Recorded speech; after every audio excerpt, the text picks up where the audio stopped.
আরে যুবকেরা ও রাসূলুল্লাহর প্রেমিকেরা খুব ঠান্ডা মাথায় বোঝার চেষ্টা করুন।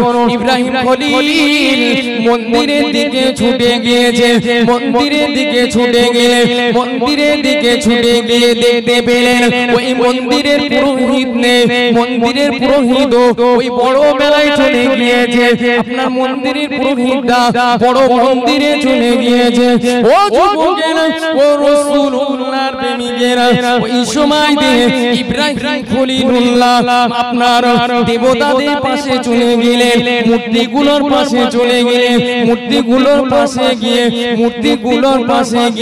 মূর্তিগুলোর সামনে গিয়ে জিজ্ঞাসা করছে, ও দেবতাগুলো তোমাদের সামনে মানুষ এত সুন্দর সুন্দর সুস্বাদু ফল রেখে যায়, এত সুন্দর সুন্দর সুস্বাদু জিনিস রেখে যায়, এত দামি দামি জিনিস রেখে যায়, তুমি কি ভক্ষণ করো না, তুমি কি খাও না, তুমি কি পরিধান করো না? ও যুবকেরা ও রাসূলুল্লাহর প্রেমিকেরা কিন্তু না না না কোনো জবাব আসে না।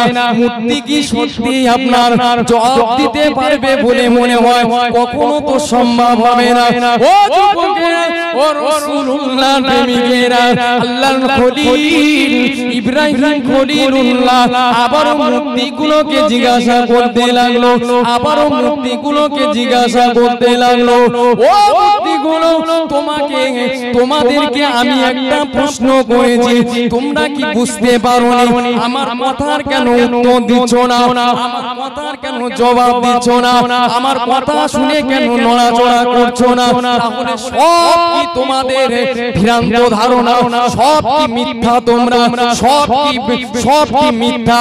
ও যুবকেরা ও রাসূলুল্লাহর প্রেমিকেরা তখন ইব্রাহিম খলিল মূর্তিগুলোর কাছ থেকে কোন রকম আওয়াজ পায় না, কোন রকম সারা শব্দ পায় না, কোন রকম নড়াচড়া পায় না। ওই সময় ইব্রাহিম খলিল বলেছিল, ওগো মূর্তিগুলো শুনে রেখে দাও, জেনে রেখে দাও, যে সমস্ত গোমরা মানুষগুলো আজ তোমার পায়ে এসে সাজদা করতে থাকে, তোমার পায়ে এসে সাজদা করতে থাকে, তাহলে তাদের কি উপকার হয়? তুমি তো নিজেই কথা বলতে পারো না, তাদের কি করে উপকার হবে? তুমি তো নিজেই নড়তে পারো না, তাহলে তাদের কি করে উপকার হবে? ও যুবকেরা ও রাসূলুল্লাহর প্রেমিকেরা ইব্রাহিম খলিল ওই সময় মনে মনে বলতে লাগলো, তোমাদের দফা এবারে আমি বের করে দেব, তোমাদের দফা ছেড়ে দেব। ও যুবকেরা ও রাসূলুল্লাহর প্রেমিকেরা ওই সময় নবী ইব্রাহিম খলিলুল্লাহর কাঁধে যে কোটাটা ছিল, যে কুরআনটা ছিল, ওই কুরআন দিয়ে একে একে মূর্তিগুলোকে ভাঙা শুরু করেছে, একে একে মূর্তিগুলোকে ভাঙা শুরু করেছে। ও যুবকেরা ও রাসূলুল্লাহর প্রেমিকেরা সমস্ত মূর্তিগুলোকে ভেঙে যে মূর্তিটা সবচাইতে বড় ছিল ওর গলায় ওই কুঠাটা নবী ইব্রাহিম ঝুলিয়ে দিয়েছিলেন। ইব্রাহিম কোন বয়সের কথা বলছি? বাল্য বয়সের কথা বলছি। যখন নবী ইব্রাহিম আলাইহিস সালাম নবুয়ত প্রাপ্ত হয়নি, আল্লাহ তখনও নবুয়ত দেয়নি, বাল্য বয়সের কথা বলছি। কত সাহস দেখো! নবী ইব্রাহিম আলাইহিস সালাম একা একা মন্দিরে ঢুকেছে, যেখানে সমস্ত মানুষ মূর্তি পূজা করে থাকে। নবী ইব্রাহিম একা একা কত ঈমানি শক্তি, ঈমানি তওকা ইব্রাহিম খলিলুল্লাহকে দেখে আমাদের শেখার দরকার আছে। জি ইব্রাহিম খলিলুল্লাহ যখন মন্দিরে ঢুকলেন, ঢুকে বলছে, মূর্তিগুলো তোদের সামনে দেখছি কত সুন্দর সুন্দর ফল, সুস্বাদু ফল, সুন্দর সুন্দর জিনিস, তোরা খাস না? আচ্ছা, বলতে একটা জড় বড় কথা বলতে পারবে বলে মনে হয়? কথা তো বলতে পারছে না। ইব্রাহিম খলিলুল্লাহ আরো রেগে যাচ্ছে, আবার জিজ্ঞাসা করছে, তাহলে তোরা যা নড়তে পারিস না, কথা বলতে পারিস না, ওদের পায়ে এসে যেসব মানুষ সিজদা করে, ওদেরকে সম্মান করে, ওরা কি লাভ পায়? ওরা কি লাভ পায়? যখন তখনও কোনো কথা বলতে পারছে না, ইব্রাহিম খলিলুল্লাহ একা একা করে একটা মূর্তি ভাঙা শুরু করে দিয়েছে। মূর্তিগুলো ভেঙে তাদের মধ্যে যেটা সবচাইতে বড় মূর্তি ছিল, আপনার কুঠারটা ঝুলিয়ে দিয়েছে। যখন কুঠার ঝুলিয়ে দিয়েছে ইব্রাহিম খলিলুল্লাহ বার হয়ে এসেছে। কিছুক্ষণের মধ্যে মানুষ রাজ্যে সমস্ত মানুষ সকলে বাড়ি ফিরে এসেছে। মন্দিরে গিয়ে দেখে অবস্থা খারাপ, সমস্ত মূর্তি ভাঙা। জি এখন মূর্তি যখন ভেঙেছে ওদের মাথায় বাস পড়ে গিয়েছে। এখন সমস্ত মানুষ আলোচনা করতে লাগলো, চিন্তা ভাবনা করতে লাগলো, কে করতে পারে এটা? আমাদের এখানকার লোকের দ্বারাই তো সম্ভব। এটা কে করলো? একজনা বলল যে আমাদের এখানে তো কেউ থাকবে না এরকম মানুষ, কে করবে? তো বাইরে বহিরাগত কোন মানুষ। একজনা রেগে গিয়ে বলল, হ্যাঁ বহিরাগত মানুষ এখানে আমাদের মূর্তিগুলো, আমাদের মাবুদগুলোকে ভাঙবে, আমাদের দেবতাগুলোকে ভাঙবে। না, কখনো হতে পারে না। আমি জানি এই কাজ করতে পারে। এই কাজ করেছে ইব্রাহিম। জি যখন এই কথা বলল ওই সময় ইব্রাহিম খলিলুল্লাহকে ডাকা হলো। ইব্রাহিম খলিলুল্লাহকে ডাকা হলো। ইব্রাহিম খলিলুল্লাহকে যখন ডাকার পরে আপনার ইব্রাহিম আলাইহিস সালামকে জিজ্ঞাসা করলো, ইব্রাহিম এই মূর্তিগুলো কে ভেঙেছে? ইব্রাহিম খলিলুল্লাহ বলছে ওদের কাছে জিজ্ঞাসা করো, ওই যে বড় মূর্তিটা রয়েছে আমি তো দেখছি ওর ঘাড়ে কুরুল ঝোলানো রয়েছে, ওকে জিজ্ঞাসা করো, ওই বলতে পারে। এখন বেঈমানরা বলছে ওটা কি কখনো সম্ভব? ওটা কখনো সম্ভব? ওরা তো নড়তেও পারে না, কথাও বলতে পারে না, বলবে কি করে? এখন ইব্রাহিম খলিলুল্লাহ বলল তাহলে আমি কি করে বলবো যে কে ভেঙেছে? না তুই বাড়ি ছিলি, তুই ভেঙেছিস। ইব্রাহিম খলিলুল্লাহ বলছে আমি কিছু জানি না, বলতে পারবো। এখন এই কথাটা বাদশার দরবারে চলে গেছে, নমরুদের দরবারে চলে গেছে। আরে যুবকেরা ও রাসূলুল্লাহর প্রেমিকেরা, বাদশা নমরুদের দরবারে যখন ইব্রাহিম খলিলুল্লাহর কথাটা বলা হলো, ইব্রাহিম খলিলুল্লাহর কথাটা বলার পরে নমরুদ এত পরিমাণে রাগান্বিত হয়ে গিয়েছিলেন, এত পরিমাণে রেগে গিয়েছিলেন। ও যুবকেরা ও রাসূলুল্লাহর প্রেমিকেরা, নমরুদ ইব্রাহিম খলিলুল্লাহকে বলতে লাগলো, ওগো ইব্রাহিম বলো তুমি বলো কে মূর্তিগুলোকে ভেঙেছে? তুমি বলো মূর্তিগুলোকে কে ভেঙেছে? ওই সময় ইব্রাহিম খলিলুল্লাহ সাহসিকতার সাথে বলল, ওগো বাদশা, ওগো নমরুদ, আমি বলতে পারবো না, তোমাদের ওই মাবুদটাই বলতে পারবে, তোমাদের ওই বড় দেবতাটাই বলতে পারবে। ও যুবকেরা ও রাসূলুল্লাহর প্রেমিকেরা, ওই সময় নমরুদ আরো রাগান্বিত হয়ে যায়। নমরুদ রাগান্বিত হয়ে গিয়ে ইব্রাহিম খলিলুল্লাহকে বলতে লাগলো, ও ইব্রাহিম তুমি বাজে কথা বলো না, আমাদের এই মাবুদগুলো না নড়তে পারে, না কথা বলতে পারে, না নড়াচড়া করতে পারে, তাহলে ও কুঠার দিয়ে কেমন করে ওই সমস্ত মাবুদগুলোকে ভাঙবে, ওই সমস্ত দেবতাগুলোকে ভাঙবে। ও যুবকেরা ও রাসূলুল্লাহর প্রেমিকেরা, আমার ইব্রাহিম খলিল, আল্লাহ পাক রব্বুল আলামিনের খলিল। ও যুবকেরা ইব্রাহিম খলিলুল্লাহ তখনই সুযোগ পেয়ে গেল। ইব্রাহিম খলিলুল্লাহ সুযোগ পেয়ে নমরুদের প্রশ্ন ঘুরিয়ে নমরুদকে বলতে লাগলো, ওগো নমরুদ, তাহলে তোমরা যাদেরকে খোদা বলে ডাকো, তোমরা যাদেরকে মাবুদ বলে মানো, তোমরা যাদেরকে রব বলে মানো, তাহলে তারা যখন নড়াচড়া করতে পারে না, কথা বলতে পারে না, তাহলে কেন তোমরা গুমরাহের মতো, আপনার গুমরাহের মতো কেন তোমরা তাদেরকে মাবুদ বলে ডাকো? আরেকটু জোরে বলো সুবহানাল্লাহ। ও যুবকেরা ও রাসূলুল্লাহর প্রেমিকেরা, যখন নমরুদের প্রশ্নের উত্তর যখন ইব্রাহিম খলিলুল্লাহ দিয়ে দিল, নমরুদ চুপ হয়ে গেল। ইব্রাহিম খলিলুল্লাহর প্রশ্নের জবাব দিতে পারে না। ইব্রাহিম খলিলুল্লাহ মাথা উঁচু করে বাদশার দরবার থেকে আবার চলে গেল। জোরে বলুন সুবহানাল্লাহ। ইব্রাহিম খলিল বলছে, এখন নমরুদ বলছে, ইব্রাহিম এই মাবুদগুলোকে ভেঙেছে কে? বলছে ওরা বলো, যে বড় আছে ওইটাই হয়তো ভাঙবে, ওর গলায় তো কুঠার দেখছি। জি বাদশা নমরুদ বলছে এটা কখনো সম্ভব নয়। কেন? ও তো নড়তে পারে না, চলতে পারে না, তাহলে ও ভাঙবে কি করে, যাবে কি করে? জি, যখন এমন কথা বলল ইব্রাহিম খলিল বলছে, তখন ও যখন নড়তে পারে না, কথা বলতে পারে না, চলতে পারে না, তাহলে তোমরা গুমরাহের মতো ওকে রব বলে কেন মানছো? ওদেরকে কেন মাবুদ বলে মানছো? যায় যে তোমাদের উপকার করতে পারে। যখন এমন কথা বলল বাদশা নমরুদ পুরো চুপ হয়ে গেল। আল্লাহ পাক রব্বুল আলামিন নবী ইব্রাহিম খলিলকে কতটা ইজ্জত দিয়েছিলেন, কতটা সম্মান দিয়েছিলেন, একটাই কারণ, কেননা আমার আল্লাহ ইব্রাহিমকে ছোটবেলা থেকে আপনার সৎ পথের জ্ঞান দিয়েছিলেন। জোরে বলুন সুবহানাল্লাহ। দরুদ শরীফ পড়েন, আল্লাহুম্মা সাল্লি আলা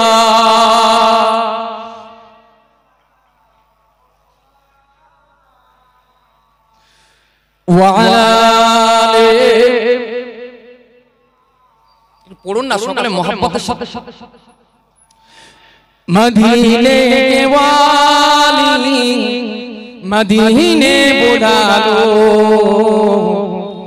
এ पैगाम ले सब जाति जाति।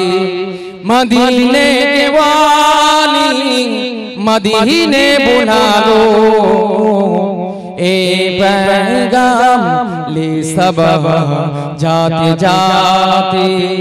हाँ पैगाम लाना मेरे हाजिरी का बड़ा है करम मेहरबान आती आती। तेरे दर पे आऊं मैं बनकर सवाली, रहे सामने तेरे रोजे के जाली, रहे सामने तेरे रोजे के जाली। गरीबों के मौला यतीमों के मौली, बड़ी देर कर दी बुलाती। मदीने वाली मदीने बुला लो ए पैगाम ले सब जाति जाति। कभी खानाए दिल में तशरीफ लाए, बड़ी देर से मुंतजिर है निगाहे, बड़ी देर से मुंतजिर है निगाहे। बड़ा साथ मेरा दिया सुने मेरे दिल का गम सजाती सजाती। मदीने के वाली मदीने बुला लो ए पैगाम ले सब जाति जाति। मैं तेरे संगों के कुर्बान जाओ, मैं क्यों ना तेरे दर पे दामन बिछाओ, मैं क्यों ना तेरे दर पे दामन बिछाओ। तेरे हाथ थाके नहीं कमी वाले, तेरे हाथ थाके नहीं कमी वाले। करम के खजाने लुटाते लुटाते। मदीने वाली मदीने बुला लो ए पैगाम ले सब जाते जाते। निगाहों में हो सब गुंबद के जलवे, लबों पर हो तेरी इनायत की लगवी, लबों पर हो तेरी इनायत की लगवी। शबो रोज गुजरे नियाजी के आका, तेरे जिक्र और सुनाते सुनाते। मदीने के वाली मदीने बुला लो ए पैगाम সাবা জাতি জাতি আল্লাহুম্মা সাল্লি আলা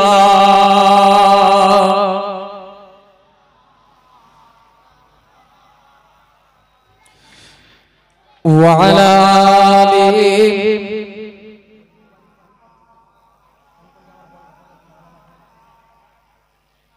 মাশাআল্লাহ।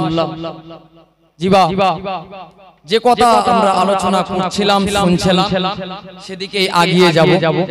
জি এখন ইব্রাহিম খলিলুল্লাহ এমন সৎ সাহসিকতার সাথে দ্বীন প্রচার করছে, ইসলাম প্রচার করছে। জি এখন আল্লাহ পাক রব্বুল আলামিন নবী ইব্রাহিম খলিলুল্লাহকে নবুয়ত দিয়ে দিলেন, নবুয়ত দিয়ে দিলেন। যখন তিনি আরো দ্বীনের প্রচার প্রসার বাড়িয়ে দিলেন, নমরুদ তো বেশি রেগে যাচ্ছে। কেন? ও নিজে খোদা বলে দাবি করেছে, ওর তো রাগ হওয়া স্বাভাবিক। আমার আসনে আমার গদিতে অন্য কাউকে বসাবে, এটা তো আমি মানব না। জি এখন যখন নবী ইব্রাহিম খলিলুল্লাহ দ্বীন প্রচার করছে, ও চিন্তা ভাবনা করলো যে ইব্রাহিম খলিলুল্লাহকে কি করতে হবে? আগুনের মধ্যে ফেলতে হবে। ইব্রাহিম খলিলুল্লাহকে আগুনের মধ্যে ফেলতে হবে। ওকে এইভাবে যদি না মারা হয় তাহলে ওকে শায়েস্তা করা যাবে না। এখন সমস্ত সেনা সৈন্যদেরকে বলল যে তোমরা কাঠ জোগাড় করো, কাঠ জোগাড় করো। আপনার অনেকটা গভীর করে গর্ত খুললেন, গভীর করে গর্ত খুললেন, কাঠ ঢিবে করলেন, আপনার অনেক কেরোসিন তেল দিয়ে দিলেন, দেওয়ার পরে আগুন লাগিয়ে দিলেন। ইব্রাহিম খলিলুল্লাহকে ফেলবে কি করে? আগুনের পাশেই তো যেতে পারে না, আগুনের পাশেই তো যেতে পারে না। ওদের চেষ্টা কি ব্যর্থ হয়ে যাবে? ওদের চেষ্টা কি ব্যর্থ হয়ে যাবে? এদিকে শয়তান ইবলিসের কাজ কি বলুন তো? যারা খারাপ কাজ করবে তাদেরকে সাহায্য করা, ঠিক ঠিক। যারা খারাপ কাজ করবে তাদেরকে সাহায্য করা। এখন ওরা যখন যেতে পারছে না আগুনের ধারে পাশে, সেই সময় ইবলিস চিন্তা ভাবনা করলো যে এদের একটা মাথায় বুদ্ধি দেওয়া যায়। কি বুদ্ধি? একটা আবেদ হয়ে, মানে কি বয়স্ক ব্যক্তি হয়ে, মুরব্বি হয়ে ওদের সামনে হাজির যে তোমরা এভাবে ফেলতে পারবে না, একটা কাজ করো, আপনার চড়ক গাছ তৈরি করো। তোমরা চড়ক গাছ তৈরি করে ইব্রাহিমকে উপরে তুলবে, ইব্রাহিমকে উপরে তুলে আগুনের মধ্যে নিক্ষেপ করবে। আচ্ছা বলুন, আমার আল্লাহ যদি কাউকে হেফাজত করে তাকে কেউ বিপদে ফেলতে পারে? সম্ভব। আহারে যুবকেরা ও রাসূলুল্লাহর প্রেমিকেরা, খুব ঠান্ডা মাথায় বোঝার চেষ্টা করো। ইব্রাহিম খলিলুল্লাহকে আগুনে ফেলার জন্য, আগুনে ফেলার জন্য কাঠ জোগাড় করলো, আগুন ধরিয়ে দিল। কিন্তু আগুনের আশেপাশে নমরুদের সেনাবাহিনীরা যেতে পারে না। ও যুবকেরা ও রাসূলুল্লাহর প্রেমিকেরা, ওই সময়তে শয়তানি ইবলিস মানুষের রূপ ধরে সামনে চলে আসলো। সামনে এসে বলতে লাগলো তোমরা এভাবে যেতে পারবে না, এভাবে ইব্রাহিমকে আগুনে ফেলতে পারবে না। তোমরা একটা চড়ক গাছ তৈরি করো, চড়ক গাছ তৈরি করে ইব্রাহিম খলিলুল্লাহকে উপরের দিকে তুলে দাও। উপরে তুলে তাকে আপনারা আগুনের মধ্যে ফেলে দেবেন। ও যুবকেরা ও রাসূলুল্লাহর প্রেমিকেরা, শয়তান ইবলিসের কথা শুনে আপনার নমরুদের সেনাবাহিনীগুলো একটা চড়ক গাছ তৈরি করলো। চড়ক গাছ তৈরি করে ইব্রাহিম খলিলুল্লাহকে উপরে তুলে নিল। উপরে তোলার পরে ইব্রাহিম খলিলুল্লাহকে ফেলতে যাবে, ইব্রাহিম খলিলুল্লাহকে ফেলতে যাবে। ওই সময় দে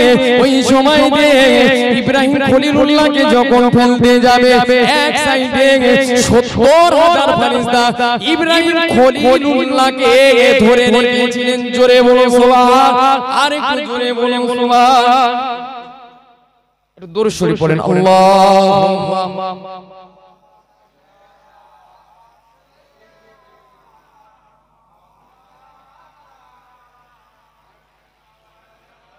হ্যালো কোথা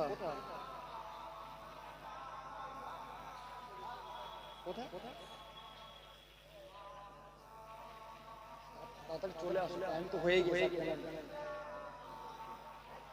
ও আচ্ছা মেলার ওখানে আচ্ছা ঠিক আছে আমি বলে দিচ্ছি এই বক্তা এসেছে হ্যাঁ একটু এগিয়ে যাও তো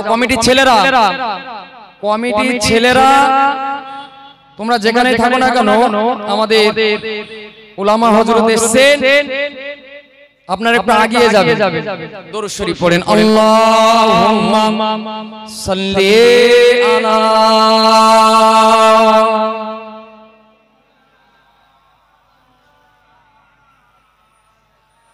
ওয়া আলা আলিহি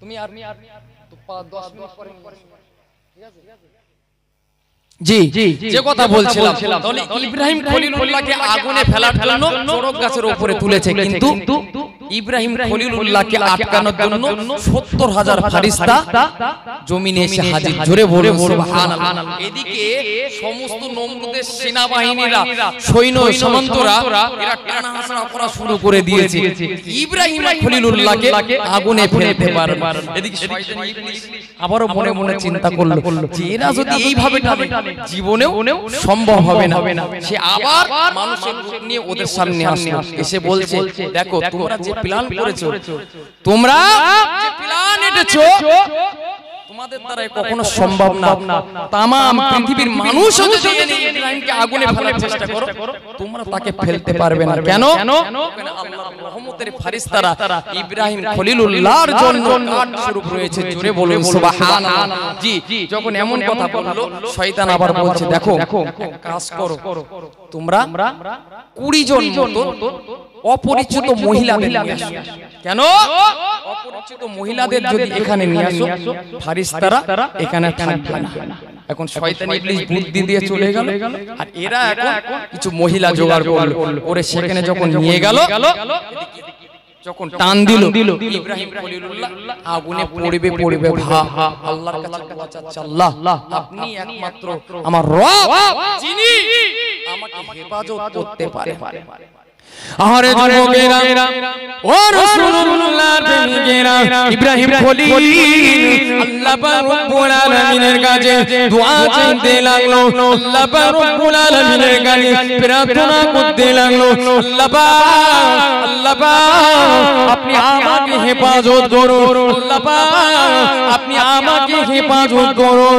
ও যুবকেরা ও রাসূলুল্লাহর প্রেমিকেরা ওই সময়তে আমার আল্লাহ পাক রব্বুল আলামিন ফেরেশতা জিবরিলকে ডেকে বলেছিলেন ও ফেরেশতা জিবরিল আমার খলিলের কাছে চলে যাও আমার খলিলের কাছে চলে যাও আমার খলিল দেখো কিছু তোমার কাছে সাহায্য চাই কিনা দেখো তোমার কাছে কোনো উপকার চাই কিনা দেখো ও যুবকেরা ও রাসূলুল্লাহর প্রেমিকেরা ফেরেশতা জিবরিল অন্যান্য ফেরেশতাদের নিয়ে আল্লাহর নবী ইব্রাহিম খলিলুল্লাহর কাছে চলে গেলে ইব্রাহিম খলিলুল্লাহর কাছে গিয়ে বলতে লাগলেন ও আল্লাহর খলিল ও আল্লাহর বন্ধু ইব্রাহিম খলিলুল্লাহ বলুন আপনার কি প্রয়োজন আপনার কি সাহায্য প্রয়োজন আপনাকে কি সাহায্য করতে হবে আমি আপনাকে সাহায্য করব আপনি যেটাই বলবেন আমি সেটাই করব ও যুবকেরা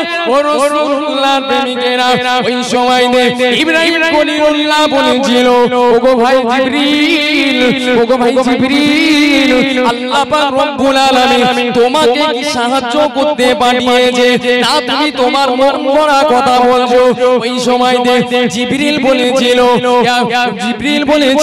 ওগো আল্লাহর খলিল না আমি আমার নিজে থেকে বলছি আপনি চাইলে আপনি যে সাহায্য চাইবেন আমি জিবরিল সেই সাহায্য করব ও যুবকেরা ও রাসূলুল্লাহর প্রেমিকেরা ওই সময়তে ইব্রাহিম খলিলুল্লাহ বলেছিলেন ওগো ভাই জিবরিল না আমি তোমার কাছে কোনো সাহায্য চাই না আমি তোমার কাছে কোনো উপকার চাই না আমি উপকার চাই আমি সাহায্য চাই আমার রব আমার আল্লাহ পাকের কাছে আর আরেকটু জোরে বলুন সুবহানাল্লাহ। ও যুবকেরা, ও রাসূলুল্লাহ প্রেমিকেরা, যখন ইব্রাহিম খলিলুল্লাহ আল্লাহ পাক রব্বুল আলামিনের কাছে সাহায্য ছাড়া অন্য কারোর কাছে সাহায্য চাইলেন না, ওই সময় আমার আল্লাহ পাক রব্বুল আলামিন আগুনকে বলেছিলেন, ওগো আগুন তুমি আমার ইব্রাহিমের জন্য ঠান্ডা হয়ে যাও, ওগো আগুন তুমি আমার ইব্রাহিমের জন্য হালকা হয়ে যাও, হালকা হয়ে যাও। ও যুবকেরা, ও রাসূলুল্লাহর প্রেমিকেরা, আমার আল্লাহ পাক রব্বুল আলামিন কতটা ক্ষমতা দেখো, আমার আল্লাহ পাক রব্বুল আলামিন কতটা কারিশমা দেখো, আমার আল্লাহ পাক রব্বুল আলামিন কতটা কুদরত দেখো। নবী ইব্রাহিম খলিল আগুনে পড়বে, আগুনে পড়ে গিয়েছে। নবী ইব্রাহিম খলিলুল্লাহ যে জায়গাটায় পড়ে গিয়েছিল, আমার আল্লাহ পাক রব্বুল আলামিনের হুকুমে ওই জায়গার আগুনটা ঠান্ডা হয়ে গিয়েছিল। আর একটু জোরে বলুন সুবহানাল্লাহ। আল্লাহ শুধু একবার বলেছে, এই আগুন আমার ইব্রাহিম তোর ভিতরে প্রবেশ করছে, আমার ইব্রাহিম তোর ভিতরে যাচ্ছে, ঠান্ডা হয়ে যা, হালকা হয়ে যা। আমার আল্লাহ পাক রব্বুল আলামিন একটা হুকুম আগুন পর্যন্ত শুনেছিলেন। জোরে বলে সুবহানাল্লাহ।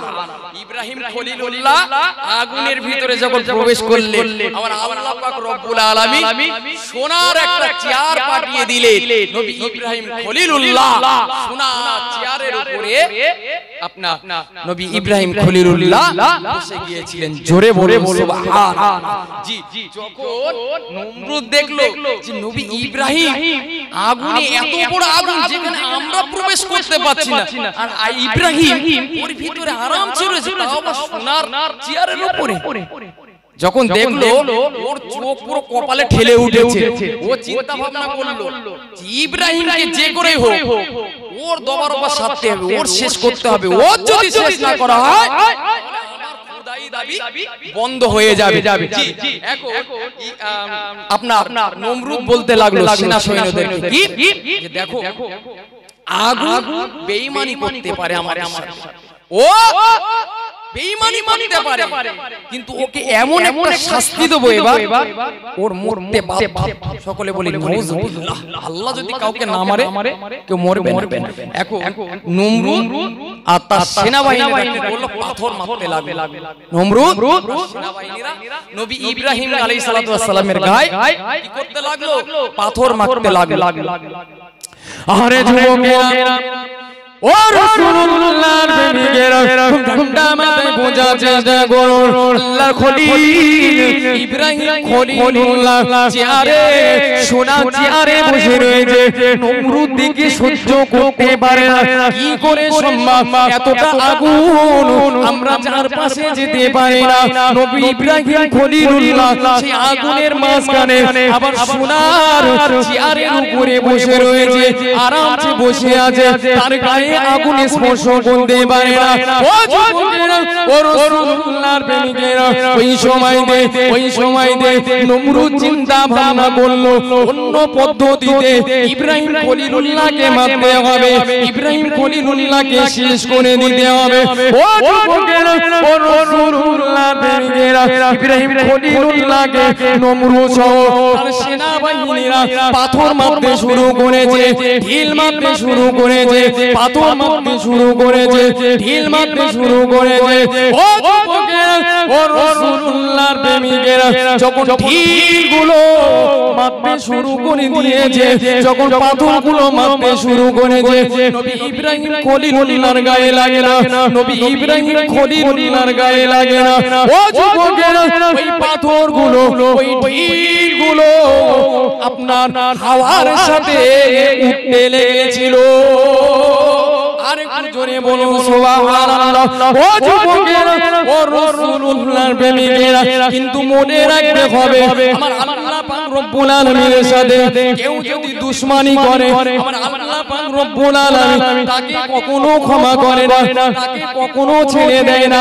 তার জল প্রমাণ হলো আপনারা সকলেই জানেন এই নমরুদ সেই জীবনে ও মশা ওর আপনার ব্রেনের ভিতরে ঢুকে গিয়েছিল আপনার কর্মচারীদের জুতোর আঘাতে আঘাতে শেষ পর্যন্ত ও নিঃশ্বাসটা ত্যাগ করে ফেলেছিল জোরে বলুন সুবহান আল্লাহ পাক রব্বুল আলামিনের সাথে দুশমনি করবে আর আল্লাহ পাক রব্বুল আলামিনের সাথে শত্রুতা করবে আল্লাহ কখনো মেনে নেবে না নবী ইব্রাহিম খলিলুল্লাহ কি করছে আল্লাহর জন্য দ্বীনে দাওয়াত দিচ্ছে কালেমা আর এদিকে নমরুদ কি হচ্ছে রাগান্বিত হয়ে যাচ্ছে নমরুদ রাগান্বিত হয়ে যাচ্ছে এখন নমরুদের শেষ সিদ্ধান্ত হয়ে গেল আমি তো ইব্রাহিমকে মারতে পারলাম আমি ইব্রাহিমের তো মারতে পারলাম না এইভাবে তাহলে এবার ডাইরেক্ট কি করতে হবে যুদ্ধ করতে হবে আর যুদ্ধ ছাড়া কোনো উপায় নেই যুদ্ধ ছাড়া কোনো উপায় নেই এখন আপনা নবী ইব্রাহিম আলাইহিস সালামের সাথে যুদ্ধ করার জন্য নমরুদ রেডি লোক লস্কর নিয়ে রেডি হয়ে গেল নবী ইব্রাহিম আলাইহিস সালাম বলছেন নমরুদ তুমি কিন্তু বড় ভুল করছো তুমি বড় ভুল করছো আমার সাথে যা করেছো আল্লাহর সাথে পাঙ্গা নিতে যেওনি তুমি আল্লাহর সাথে পাঙ্গা নিতে যেওনি যদি যাও তোমার কিন্তু অবস্থা খারাপ হয়ে যাবে নমরুদ বলে তুই কি তোর আল্লাহর ভয় আমাকে দেখাতে এসেছিস আসছে একটু তাকবীর দেন নারে তাকবীর নারে তাকবীর জোরে সোরে দেন না এমন তাকবীর দেন শয়তান যা এর ভিতরে ঘোরাঘুরি করছে ছুটে যেন পালায় একটু তাকবীর দেন নারে তাকবীর নারে তাকবীর নারে তাকবীর মাশাআল্লাহ মাশাআল্লাহ আমার ভাই হাফেজ মাওলানা হাসানুজ্জামান সাহেব তিনি আপনাদের খিদমতে হাজির হয়েছে আমার খুব প্রিয় মানুষ কাছের মানুষ ভালোবাসার মানুষ খুব মহব্বতের মানুষ আমরা একই সাথে পড়াশোনা করেছি কিন্তু ইনার ডিগ্রিটা আবার অনেকটা বেশি ইনি কিছুদিন সদ্য কয়েকদিন আগে উমরা হজ করে এসেছে আবার খুব সুন্দর ইনার আল্লাহ পাক রব্বুল আলামিনের কোরআনটা সিনায় রেখে দিয়েছে কোরআন তো অনেকে হাফেজ হয় ইয়াদ অজনাত থাকে কিন্তু আল্লাহ পাক রব্বুল আলামিন আমার ভাইকে সুন্দর ইয়াদ দিয়েছে আমাদের সাথে যতদিন ছিল মাশাআল্লাহ শুনেছি খুব সুন্দর যেখান থেকে ধরতো আমার ভাইকে বলে দিত যাই হোক আমার আল্লাহ পাক রব্বুল আলামিন আমার ভাইকে একই স্টেজে আবার আমার মহল্লায় আনিয়েছে তিনি আলোচনা করবে যারা এদিকে ওদিকে ঘোরাফেরা করছেন সকলে চলে আসুন আমি গুনাহগার একেবারে সংক্ষিপ্ত সময় ঘরে ছেলে বাড়ি ছেলে সন্তান হিসাবে ভাই হিসাবে চার কথা আলোচনা করেছি কেউ কষ্ট পাননি তো